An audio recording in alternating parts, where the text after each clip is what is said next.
Hey y'all, as promised, I'm going to go ahead and run through this lab that we've been working on the last few days together. I've got my lab report right here. I've got my supplies. I have my metric ruler. I have my clay, my water dropper, and another ruler.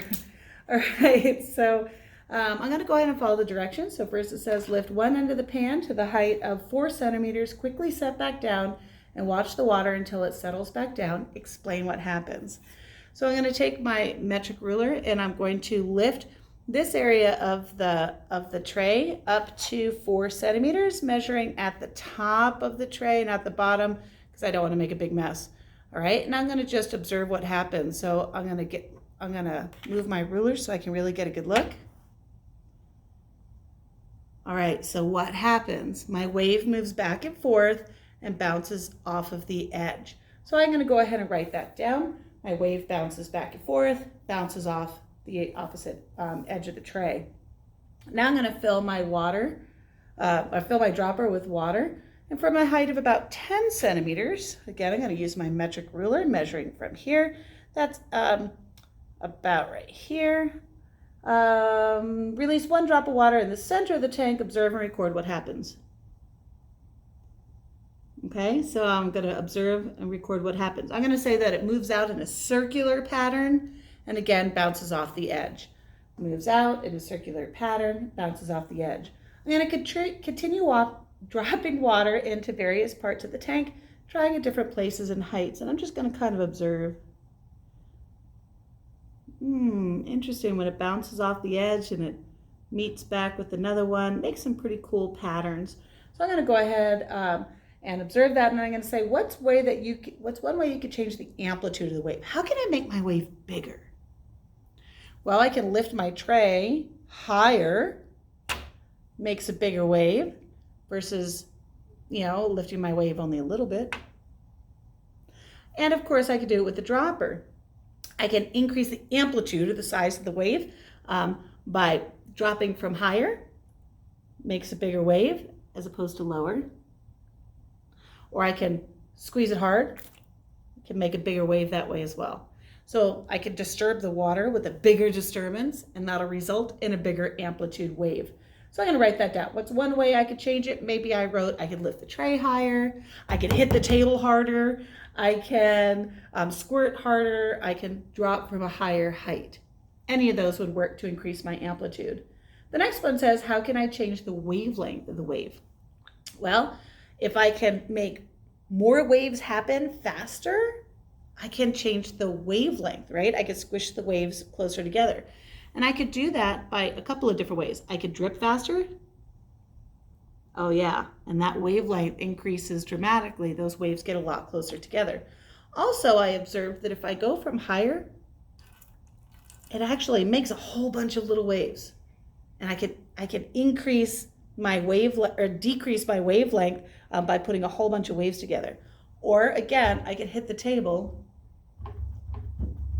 and the faster I hit the table, the more waves occur, and it squishes those waves together, and I can increase the wavelength of my wave. So again, any of those answers would work for that question. How could I change the frequency? Well, the same way. Because remember, frequency and wavelength are related.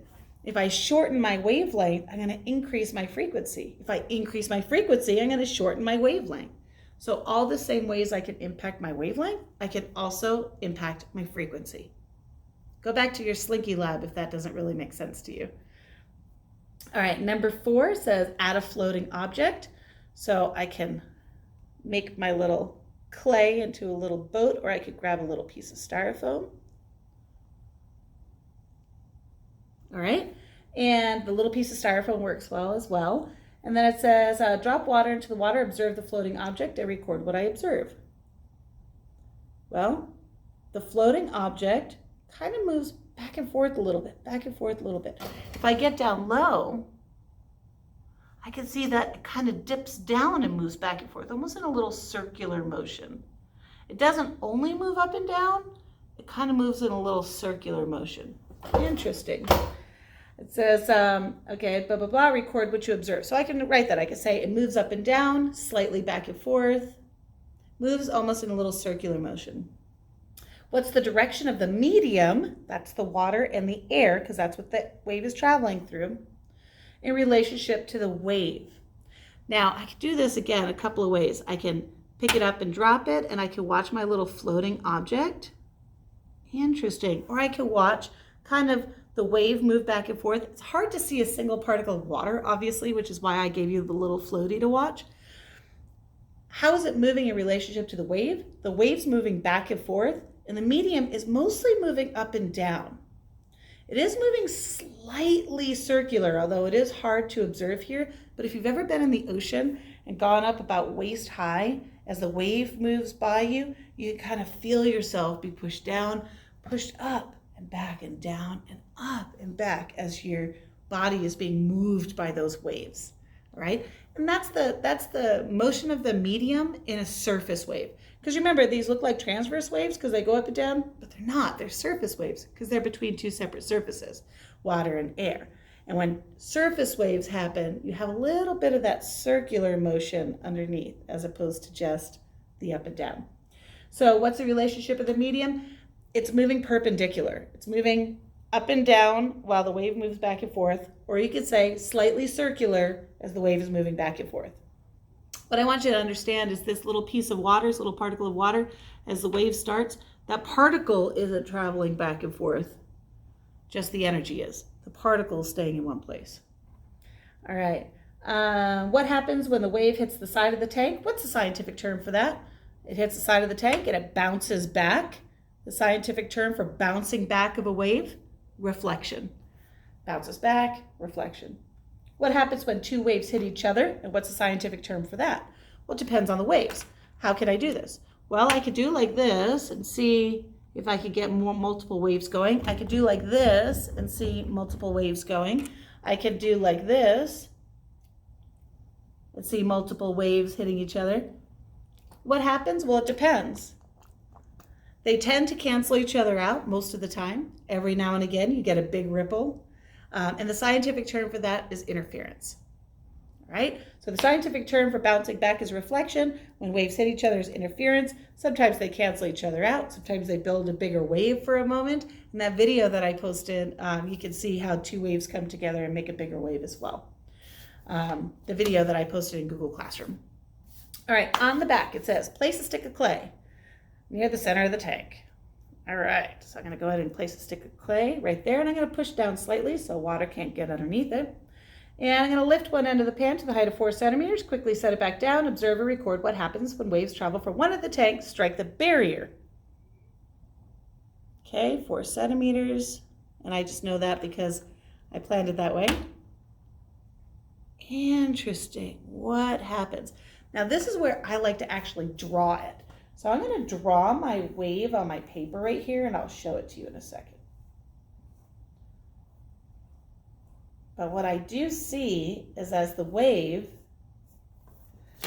comes through here, it comes as like a line, and as it hits the barrier, it spreads out and begins to curve. Watch it again. I'm going to come up this way, and as it hits the barrier, watch it. And as it bounces back and it hits the barrier again, watch it. Isn't that crazy? It comes around and it curves around. It curves around that edge of the barrier. So it looks like that. You can put that in words as well if you would prefer. All right. Next, I'm going to place the clay in a different direction. This time I'm going to give it a little angle, push it down a little bit, and I'm going to record what I observed this time. Wow, it seems to curve more as it goes through the smaller opening as opposed to the bigger opening. And it kind of angles the curve, right? So the angle of this causes my wave to kind of bounce off this surface and angle outwards. Wow, interesting. So I'm going to go ahead and draw that one again. And it comes as a straight wave, ripples of waves this way. And as it hits, this one's going to go this way. But as it hits this one, it's going to kind of reflect off that way a little bit. So I kind of saw it look like that. Kind of angled and bounced back. These waves tended to be a little smaller and closer together. These waves tended to spread out. Wow, I'm going to do it again so you can see it. That's really cool. All right, and then the next I'm going to make a gap in the center. And I'm going to try to kind of remember a little bit what the waves and the frequency and the wavelengths looked like on my waves as I passed through last time, and do a little comparison. All right. And this is about 2 centimeters. It's not exact, but it's pretty close. All right, I'm going to try to get those as flat as possible. And I'm going to go ahead and do it again. I'm going to come up. And again, you could do this with your water dropper to make your ripples as well. Oh, had a hard time going through that one. I'm going to open it just a little bit more. Makes a little stream. Ah, that's better. Wow. As it came through the smaller, my little floater too, as it came through the smaller gap, the wavelengths tended to get smaller and closer together. Interesting. And it curved at a more curvy curve. So as it came down and it passed through that little gap, I'm going to draw the direction of the waves on this too, just so you know, because I changed it up on that third one. All right. It curved out a lot more. All right, so the next one says, now I'm going to make 2 barriers with about 2 centimeter break in between each one. And this is about 5 centimeters. And I'm going to observe what happens here. And I'm going to go ahead and do it with this one this time because you could do it either way. Wow. Cool. So I could draw it again. I'm going to actually draw this 2 different ways because I've seen you guys do this 2 different ways. I'm not the best drawer in the world. All right. So it's going to look like this. It's going to come out that way, bang into each other, and cause disturbance. And if I do it like this, I'm going to basically see the same thing, but lots more reflection that way.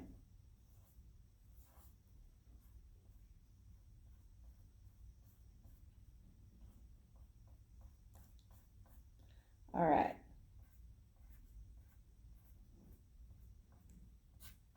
Wave went that way, wave went that way. So I got a couple of different drawings there. All right. And then it says, what happens when the waves hit the gap? Well, they curve and spread out. So they curve and spread out. What's the scientific term for that? Diffraction. It curves around the corners and spreads out. This is why we can hear sound down a hallway, because as it enters the gap in the doorway, it comes into the room and spreads out. So it says, do surface waves move in the same way that sound waves move? How are they alike? How are they different? Well, yes and no. They're alike because they spread out and reflect. They're different because they don't keep going back and forth. Like I don't say hello on one side and the sound just continues to bounce back and forth and back and forth, back and forth. Also, sound waves move as compression waves or longitudinal waves, where surface waves mimic the shape of transverse waves up and down. So are they the same? They're similar. Are they different? They're different. All right. So some similarities. How are they alike? They both diffract. They both refract. And how are they different? They move in different shapes. So hopefully you learned something from this lab and you're able to complete it on your own, or at least do your lab report, and get these turned into me as soon as possible. If you have any questions, comments, or concerns, shoot me a quick email or let me know in class. See you later. Bye, y'all.